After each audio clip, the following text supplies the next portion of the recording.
Sayyid Hasan Ali Al-Husaini adalah seorang tokoh sufi dan salah seorang penyebar agama Islam di Pulau Jawa, khususnya di Kabupaten Demak. Beliau diketahui memiliki banyak nama sebutan. Setidaknya ada 16 nama yang disandangnya. Beberapa nama tersebut diantaranya adalah San Ali, Raden Abdul Jalil, Syekh Lemah Abang, Hasan Ali, Sunan Jepara, Siti Brit, dan lain-lain. Namun nampaknya, masyarakat saat ini lebih mengenalnya sebagai Syekh Siti Jenar. Beliau adalah seorang yang hidup di era Wali Songo dan menjadi buah bibir di kalangan masyarakat Jawa. Bahkan, misteri kematian dan pemikirannya dikenal hingga ke berbagai penjuru negeri ini. Ada yang mengatakan bahwa ajaran Syekh Siti Jenar menyesatkan bagi kehidupan masyarakat Jawa, sehingga para wali lain membinasakan beliau. Tercatat dalam serat Negara Kertabumi yang disunting oleh Rahman Sulenraningrat disebutkan bahwa vonis hukuman mati terhadap Syekh Siti Jenar dijatuhkan Sunan Gunung Jati. Sementara yang menjalankan eksekusi atau algojonya adalah Sunan Kudus. Konon, saat menjalani hukuman mati, Syekh Siti Jenar tidak langsung meninggal dunia. Menurut cerita yang berkembang, Syekh Siti Jenar sempat 4 kali hidup dan mati setelah keris Ki Kantanaga menghujam tubuhnya.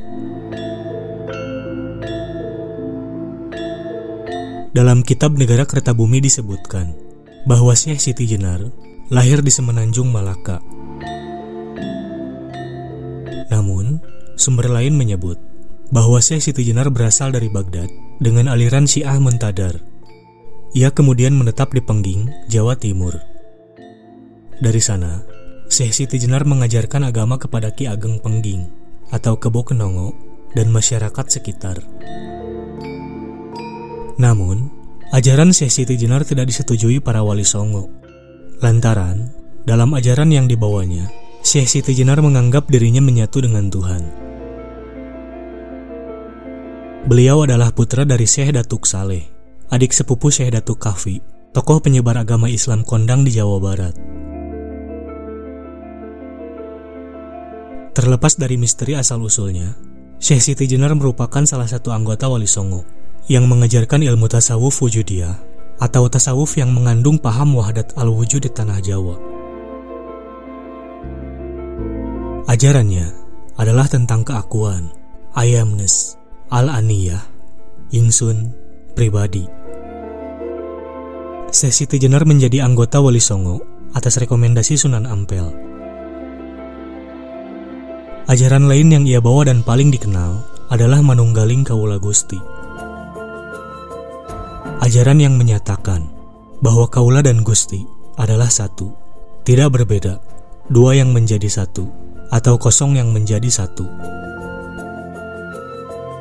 Kaula berarti manusia atau hamba, sementara Gusti adalah Tuhan.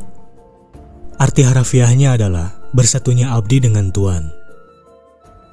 Hal ini bisa juga diartikan secara sekuler, yaitu bersatunya abdi negara atau rakyat dengan pemerintah.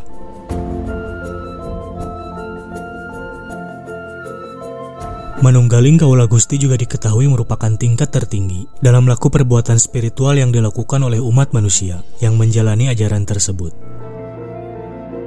Pasalnya, makna Manunggaling Kawula Gusti adalah kedekatan atau hubungan antara manusia dengan Tuhannya dan mengimplementasikan berbagai sifat yang dimilikinya, sehingga manusia yang mengamalkan konsep Manunggaling Kawula Gusti ini tidak lagi berpikir mengenai hal-hal yang bersifat duniawi, namun tentang hubungannya dengan Tuhan.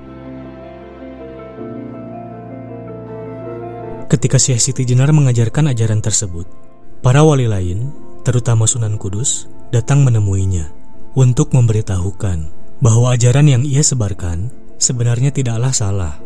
Namun masyarakat belum siap untuk menerima itu. Apalagi penyampaiannya dilakukan di depan umum.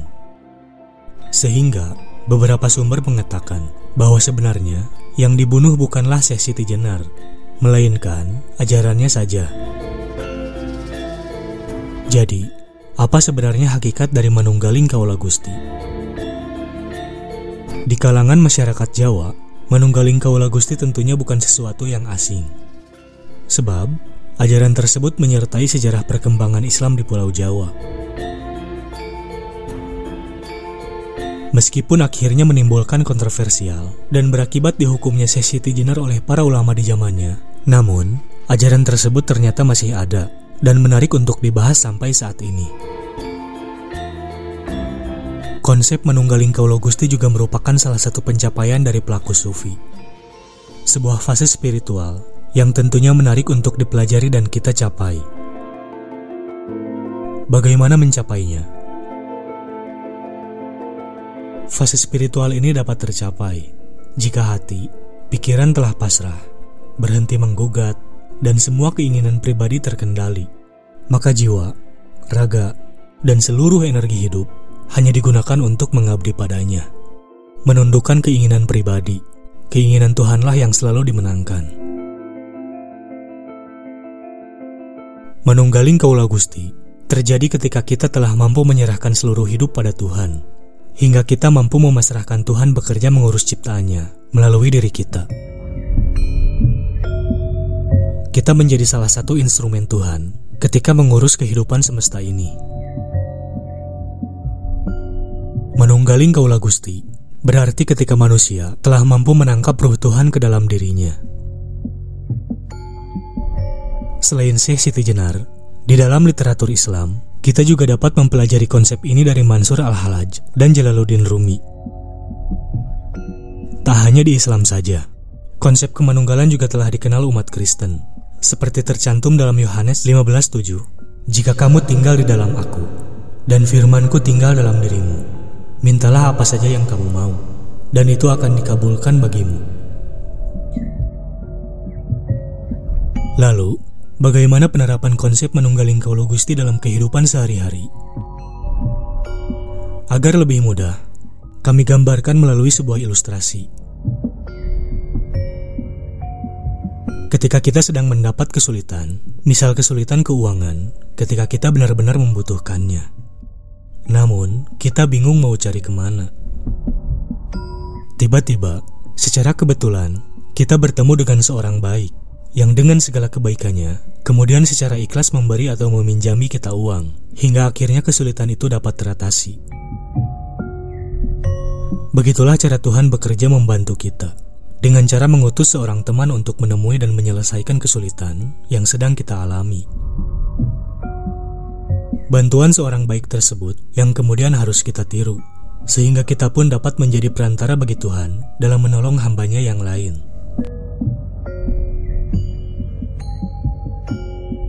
Akhlak Tuhan merupakan akhlak yang baik.